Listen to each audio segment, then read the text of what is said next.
John Lennon and Paul McCartney had a close working relationship, but their partnership was also marked by strong competition. This rivalry was present from the very beginning of their friendship. According to Lennon's longtime friend Pete Shotton, Lennon initially felt a sense of superiority over McCartney when they first met. Shotton explained that this attitude stemmed from Lennon's perception of McCartney's age and inexperience. Their first meeting occurred in 1957 at a church festival where Lennon was performing with his band, the Quarrymen.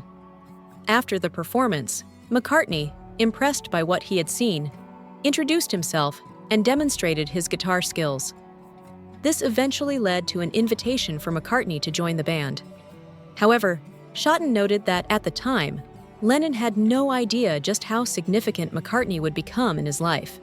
He reportedly viewed McCartney as somewhat inferior, largely because Lennon was nearly 2 years older and considered himself more mature.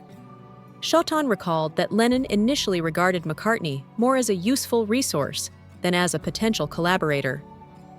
McCartney's musical training stood out among the other Quarrymen, and Lennon appeared to see him primarily as someone who could help him improve his own guitar playing. According to Shotton, Lennon's interest in keeping McCartney around seemed limited to the time it would take him to learn the chords McCartney already knew. Despite this early skepticism, McCartney's role quickly grew more central to the band. He not only stayed well beyond Lennon's learning curve, but also played a key role in bringing George Harrison into the group. Lennon's first impressions of Harrison were similarly dismissive. He was uncomfortable with how young Harrison appeared and felt awkward about performing with someone who looked much younger than the rest of the band. Author Tony Bramwell noted that Lennon didn't initially support Harrison's inclusion, viewing him as too immature. However, McCartney continued to advocate for Harrison's place in the group. Harrison later acknowledged that he was aware of Lennon's reluctance to accept him. He believed Lennon may have felt self-conscious because of how young Harrison looked. So young, in fact, that he joked he appeared to be no older than 10. Ultimately, Harrison proved his worth through his musical ability, earning his position in the band. Even after the Beatles disbanded, the rivalry between Lennon and McCartney persisted. Lennon often publicly criticized McCartney's solo work and some of the songs from their time together in the Beatles.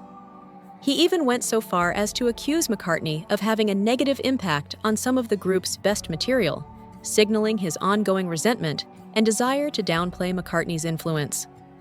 In turn, McCartney struggled with how fans perceived him following Lennon's death. He felt that many began to credit Lennon with the band's legacy entirely. He admitted that he found himself constantly trying to explain and defend his own contributions, a process he described as frustrating and unfortunate. McCartney expressed discomfort over the fact that some people had come to view Lennon as the sole creative force behind the Beatles, forcing him into a position where he had to fight for recognition.